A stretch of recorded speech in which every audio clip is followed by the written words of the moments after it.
মটরশুঁটি দিয়ে আজকে রান্না করেছিলাম ঝরঝরে খিচুড়ি। টিপ সহ আপনাদেরকে বলে দিব। আসসালামু আলাইকুম, কেমন আছেন সবাই? আশা করি ভালো আছেন। তো দেখুন, আপনাদের ভাইয়া মটরশুঁটি নিয়ে এসেছিলো বাজার থেকে।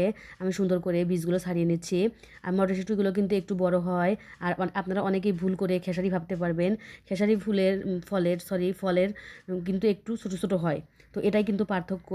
তো দেখুন, কষ্ট করে ছাড়িয়ে নিচ্ছি। ফল কিন্তু খেতে ভালোই লাগে, এই জন্য আর কি যখন রান্না করবেন তখন কিন্তু ভালো লাগে খেতে। তো দেখুন, আমি সুন্দর করে চাল ডাল সব কিছু ধুয়ে নিয়েছি, আর সাথে কিন্তু আমি মুসুরি ডালও অ্যাড করে নিয়েছি, যেহেতু আমার মটরশুঁটিটা একটু কম ছিল। তো হলুদের গুঁড়া আমি 1 চামচ দিয়েছি, মরিচের গুঁড়াও 1 চামচ দিয়েছি, আরও হাফ চামচ আমি দিয়ে নিব মরিচের গুঁড়া। তবে এখানে আমি একটু মানে 1 চামচের থেকে একটু নিয়ে নিয়েছি আর কি, 1.5 চামচই হয়েছে। আপনারা আপনাদের স্বাদ মতো দিবেন। আর এখানে আমি ধনিয়া গুঁড়াও দিয়েছি, আর এটা হচ্ছে 1.5 চামচ দিব আমি। এখানে জিরা, আদা, রসুন সব কিছু একসাথে বাটা ছিল, ওটাই আমি দিয়ে দিচ্ছি। আর আজকে আমি পাটায় বেটেছি। তো যাই হোক, এখানে কিন্তু আমি লবণ ইউজ করছি না, লবণটা আমি দিয়ে দিব যখন আমি পেঁয়াজ মরিচ দিই। এখানে কিন্তু আমি পেঁয়াজ মরিচ দিয়ে কিন্তু মাখিয়ে নিইনি। এটা 1 নাম্বার টিপস হলো, আমরা কড়াইটা গরম করে সুন্দর করে যে দিব, এখানে লবণ দিয়ে সুন্দর করে এখানে দিয়ে তারপরে পেঁয়াজ মরিচ দিয়ে লবণ দিয়ে ভেজে নিব চালটা। ভেজে নিলে কিন্তু ঝরঝর হয়। আমরা পোলাও যেরকম ভেজে নেই, এই জন্য কিন্তু ঝরঝরে হয়। এটা হচ্ছে 1 নাম্বার টিপস। আমরা অবশ্যই কিন্তু পোলাও পোলাও রান্না করার সময় যেরকম ভেজে নেই, ঠিক তেমনি খিচুড়িটাও আমরা সুন্দর করে ভেজে নিব চালটা। দেখুন, আমি চালটা কিন্তু সুন্দর করে ভেজে নিচ্ছি। আর এটা ভাজতে কিন্তু আমার অনেকটা টাইম লেগেছে, যেহেতু ভিডিওটা লং হয়ে যাবে, এই জন্য আমি আপনাদেরকে সামান্য পরিমাণে দেখাবো। আমি কিন্তু সুন্দর করে নিয়ে নিচ্ছি, অর্থাৎ চালটাকে আমি সুন্দর করে মিশিয়ে নিয়ে এরপর আমি কিন্তু পানি মিশিয়ে দিয়েছি। তো অবশ্যই কিন্তু আমি চাউলটা ভেজে নিয়েছি কিছুক্ষণ, আপনারাও কিন্তু চাউলটা ভেজে নেবেন।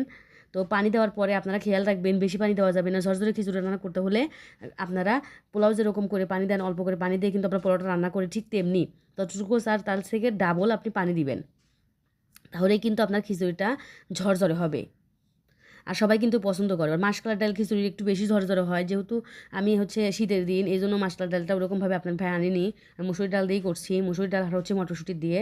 তো আপনারাও কিন্তু এভাবে পানি দিয়ে সুন্দর করে আমি একটু ঢেকে দিব।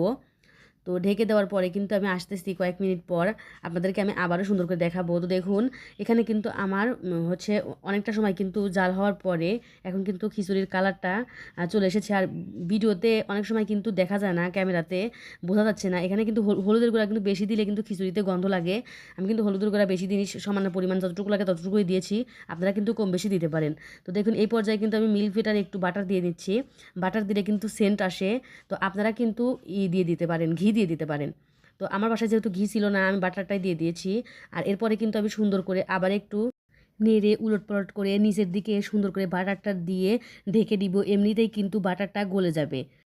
এরপর আমি কিছুক্ষণ ঢেকে দমে দিয়ে দিব।